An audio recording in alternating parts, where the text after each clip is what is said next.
Hi, everybody. This is Miss Star again, and you are here to read another portion of the Odyssey. This is the second little story, and it's called The Lotus Eaters. Where did we leave off? We learned that Odysseus had been washed up on the shore and was telling his story to King Alcinous. He told the story about how he and his soldiers fought against the Cicones, but they lost many men. And let's remember, they had already lost many of the Ithacan soldiers in the Battle of Troy. So things are only going to get worse in this portion called the Lotus Eaters. Let's begin. Now Zeus, the lord of cloud, he roused in the north a storm against the ships, and driving veils of squall moved down like night on land and sea, and the bows of the ships went plunging at the gust, and the sails cracked and lashed out strips in the big wind. We saw death in that fury, and dropped the yards, unshipped the oars, and pulled her for the nearest lee. There's going to be a lot of ship talk in this story. Then 2 long days and nights we lay offshore, worn out and sick at heart, tasting our grief, until a third dawn came with ringlets shining.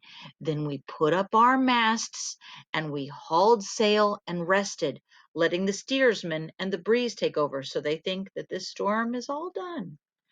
I might have made it safely home that time, but as I came around Malea, the current took me out to sea, and from the north a fresh gale drove me on past Cythera. 9 days I drifted on the teeming sea before dangerous high winds. Upon the 10th we came to the coastline of the Lotus Eaters, who lived upon that flower.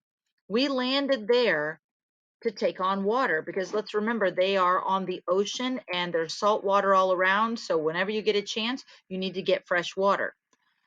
All of ship's companies mustered alongside for the midday meal, and then I sent out 2 picked men and a runner to learn what race of men that land sustained. So where are we, and who are the people that live on this island?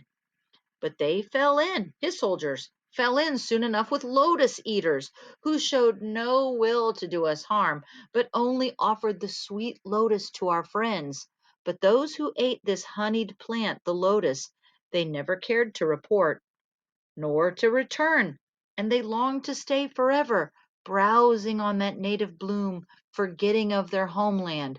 So imagine this to be a sort of psychedelic drug that they are consuming, that makes them so confused that they don't even remember that they want to go home, right? He said, I drove them, all 3, wailing to the ship. So they're crying out, no, no. And I tied them under their rowing benches, and I called the rest, all hands aboard. Come and clear the beach, and no one taste the lotus, or you will lose your hope of home. Filing into their places by the rowlocks, my oarsmen dipped their long oars in the surf, and we moved out again on our seafaring. And that's the end of part 2. And I would like to remind you all that there is a document on Google Classroom, and it's called The Odyssey, Sailing from Troy and the Lotus Eaters. And there are several questions that you will respond to, but most of them are relatively easy if you've been paying attention to the lectures.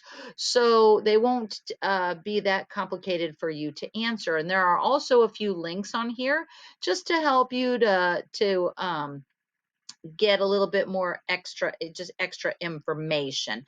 So one of the tougher questions, I would say, is question 13, and it's asking you what type of figurative language that is that's being used when it's describing the dawn as having ringlets shining. So let's think about that. What could that be while I'm playing with my hair?